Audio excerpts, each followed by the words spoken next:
Now, in the past 4 or 5 years of me playing this game, I managed to see a lot of different builds. I have seen good ones, I've seen bad ones, I've seen cursed ones. Lately, I've started to see well, not exactly a trend, but I've started to see a lot of hybrid tank navy ships. If someone can please explain to me why do players build their navies as a hybrid tank lately, I would be very grateful to know the answer, because the amount of hybrid tank apocalypse navies or Tempest fleet issues, or things I've seen way too many, and honestly there is something going on and I'm not aware of what exactly is going on. But in any case, it's been a wild week for sure. The Dreadnought debris prices are hopefully down a little bit, since I think we all know what increased the price of the debris on the market. But I think it should start to stabilize once players realize that it was a big bait and a troll, at least for now. In any case, but I think I have some pretty funny kills for you today. You could probably guess based on the title of the video that I think you guys know what to expect. In any case, I'm working on some new ships. I think I can say that I'm working on some new ships now, and I'm also kind of expecting some big changes to the game in the next month or in the next 2 months. It is. We will see what will happen, but I believe one of the next big updates is just around the corner, very close. I think it's maybe couple weeks away from now. Again, I have no exact timeline, but I do expect to see a larger update very, very soon, and I'm going to keep a close eye on that site that we all know now. That site was very useful. The only thing that is kind of problematic, I guess, is the fact that you have to translate it. But in any case, let's go to the first target. Now, when I say first target, well, I am the first target. And you might be wondering, well, what am I talking about? Well, I decided to test some things out with my Tempest fleets, and I'm doing something that's pretty stupid to do with your own ship, and I'm doing this little test so you don't have to.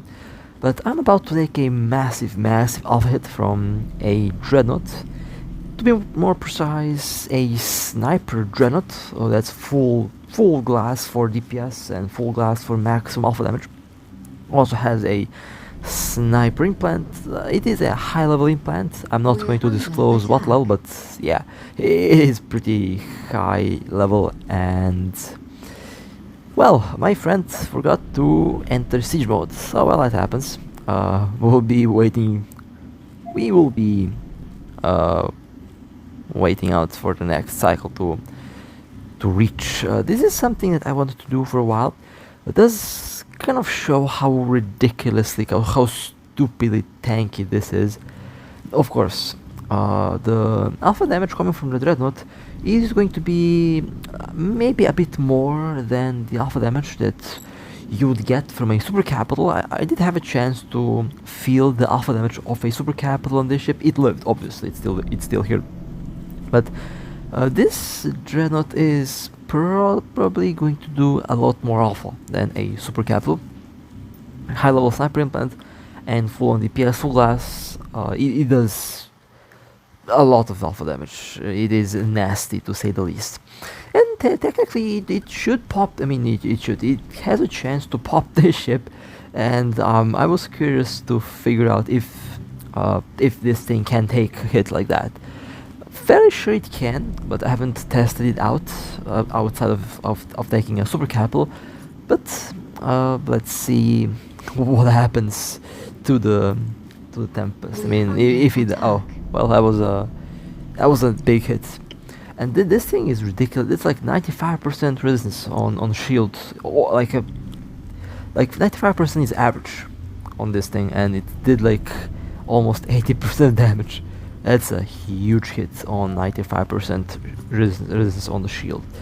So yeah, that's just how stupidly tanky this thing is, and it passed the sniper test. If this was any other battleship, it would just get deleted, just like that. Any other battleship that's not as tanky as this thing would just get popped. So yeah, that's a very interesting little result that I wanted to test out. But yeah, that was a big hit. That was definitely this hit was more. This did do more damage than the super capital that was thrown at my Tempest. The Naglfar did more damage than Enix. That was kind of funny. That is kind of funny to think about. Anyway, now let's go to our actual, second target. That was the first target. Now let's go to the second target. And we have seen a Gila. My friend is already giving chase. I'm quickly falling back. I'm quickly falling behind with my chunk here. The bubble does warp fast, so there is a good chance that the Gila will be caught. At the other end of the gate, okay, the Gila jumped. My friend is also about to jump, or what's happening here. It's always nice to have a good old chase. Okay, my friend jumped. Now waiting to see if they manage to drop a bubble on the Gila. That's a very slippery Gila, a lucky one. I always love how some juicy ships pop in when we are moving or when we are doing something else. Always, that's when they always come in. Okay, let's jump in.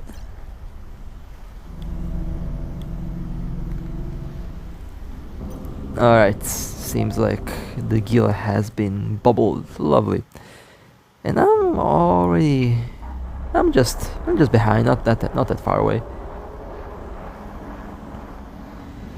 This brings back memories. This is an old system where we used to camp at like 3-4 years ago.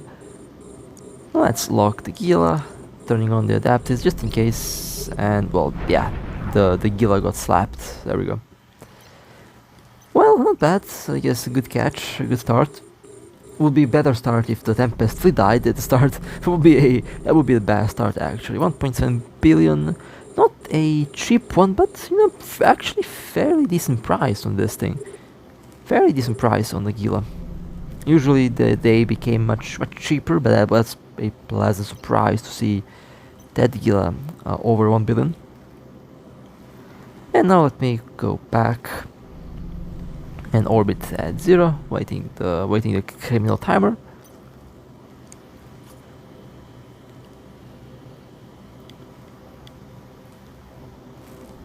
Oh look, another ship jumped in. Well, I guess I'll stop and yeah, let's orbit at 0 and let's see what jumped in. Could be something juicy, who knows? You never know what can jump in through the... Oh, it was an interceptor, okay. Fair enough. Oh, a Apocalypse Striker. Isn't that lovely? Let's focus fire on that thing. This is beautiful. Just like in the good old days.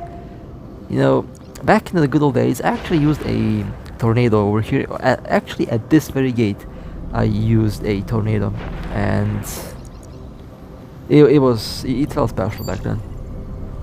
It was honestly a very good time. I think I'll go into siege for this one, just because I don't think... I have a very funny feeling about this Apocalypse Striker, so I'll just go in siege, just in case. Just in case. You never know what we can expect from those monsters. The Apocalypse is always a very scary ship. Doesn't seem to be that tanky though. And the Apocalypse got wrecked. That's nice. Well, second nice kill in a row. It just this does really bring back memories. In the very early days, very early days, we used to hang around here a lot, and I mean a lot. Back before big bubbles were a thing, back before implants, back before all the stuff we have. It was a much simpler time, and honestly, I kind of prefer the game as it was back then. Like it, I don't know. It's just back then it was so much different, and it just brings back memories.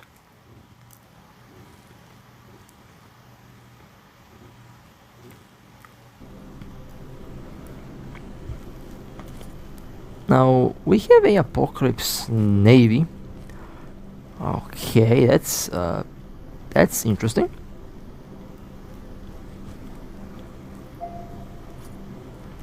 It could be a bait, honestly. It does smell like a bait. It always smells like a bait when you get jumped by an Apocalypse Navy.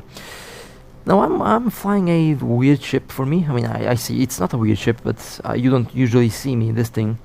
It's because I misplaced my Tempest at the time of this being recorded, and I basically took whatever ship I had at my disposal. So let's focus fire on the Apocalypse Navy. And well, could be a bait, could not be a bait. I mean, 50-50 in the end. If you see a Cortops ship decloak, well, game over, I guess. Or if it doesn't happen, then I guess it will be safe. That seems to be a tanky one. Seems like I'm doing no damage. Somehow I'm doing no damage to it. Well, I mean, I don't really have much DPS in this thing, and I mean, I'm not really surprised by my lack of DPS in this case.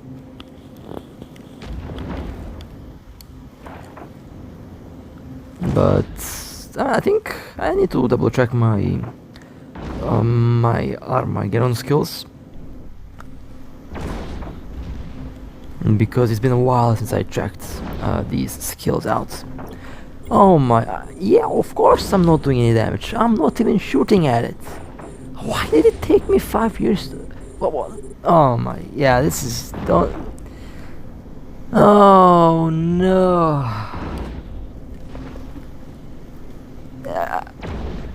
What am I doing here? I just realized how... Wait a second. Why is my ship not respawning? My buttons are not working.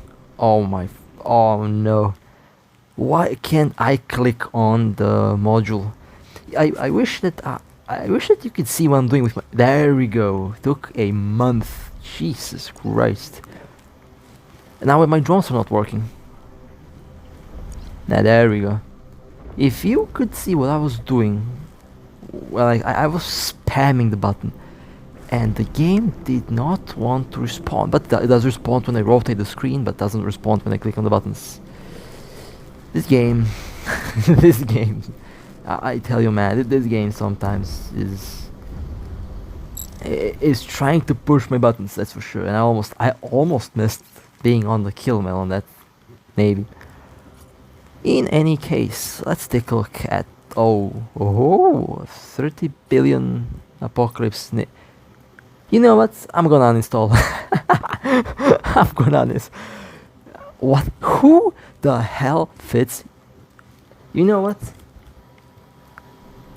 Should I? You have a rare chance to hear me being completely perplexed. Not only did the game completely glitch out on me, but that Apocalypse Navy is cursed. And besides being cursed, it's expensive. This is just a cherry on that hybrid cursed build is just cherry on top. It's just the cherry on top. Lovely. Isn't that just lovely? Oh look, another apocalypse. Well, uh, let's let's light up the apocalypse. Now I'm in a proper ship now, thankfully. I'm flying the proper ship. This actually looks like a pretty decent nanocore as well. Oh well, we are going full heat on the apocalypse. Shouldn't be a difficult kill, honestly. I mean, it's an apocalypse tier 9. It doesn't take long to kill one of these ships. Although they're still pretty good ships for their price. They're very interesting ships for their price, honestly. They get the job done and just fine. Doesn't have the same DPS as the Navy, that's for sure, but it does still get the job. Does get the job done without a problem.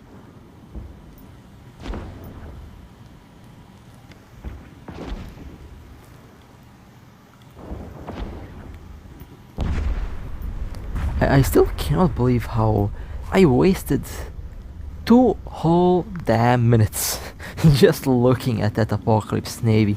My brain, or I don't even know what stopped working, but something stopped working for sure. My brain or the game, one of these two things, maybe both actually. Who knows? Who knows what happened there? Oh look, a succubus. A cute little boat. Would be bad if something happened to it. Oh, and I got the kill. Well, okay. Succubus got slapped.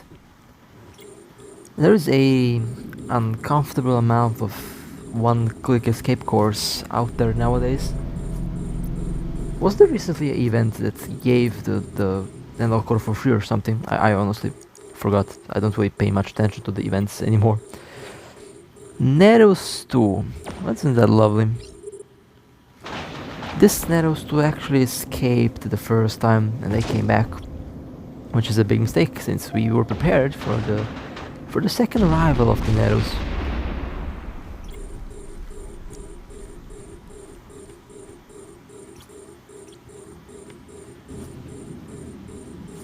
And that was a good kill. Didn't carry anything expensive unfortunately, but you know, a kill is a kill. Not going to complain about that. Let's go to the next one. We have a Hurricane prototype. I actually forgot how many kill marks I have on the Tempest. I think I'm on 350 or something. Been flying this ship quite often, honestly, and it's a decent ship to fly. Let's get the job done. I mean, I figured out to continue farming kill marks on some of the ships.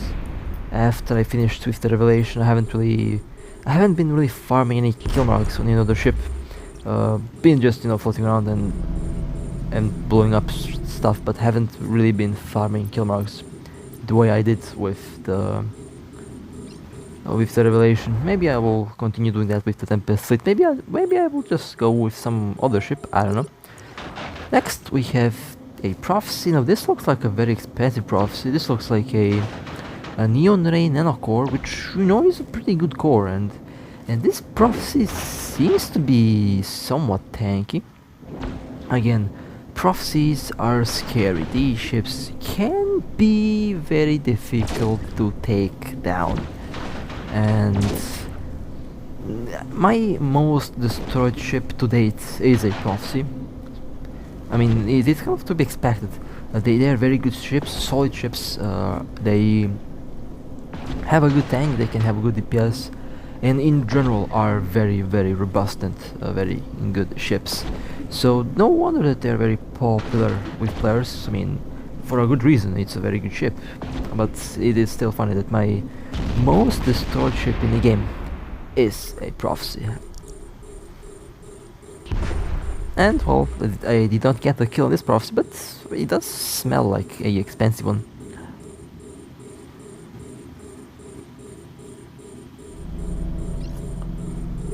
$350 million ISK. Well, okay.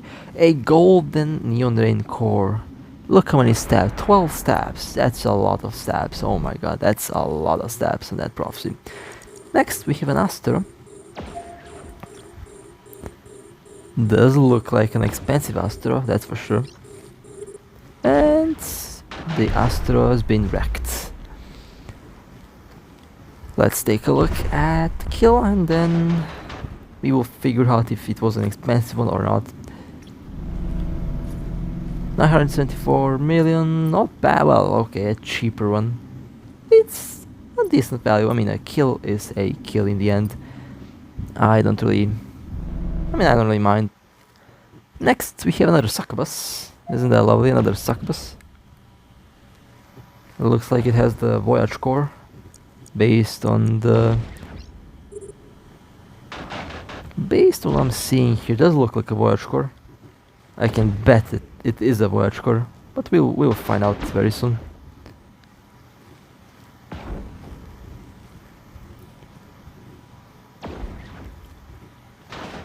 Well, the succubus has been destroyed, and time to find out what nanocore it had. I smell a voyage core, but we will about to find out. 333 million, okay, that's a very weird build for sure. It was the porcelain one-click escape core. Well, this ship is going to go to the wall of shame because it has the worst one-click escape cores, the blue and white, or whatever, it's the porcelain ammo core. Anyway, that would be it for today. It was a pretty lovely run with the ship today. Definitely looking forward for more, and hopefully I'll have more time for PvP this week. So with that being said, hope you guys enjoyed. If you would like to support me, feel free to like and subscribe. And with that being said, stay safe, fly safe, and as always, I'll see you next time.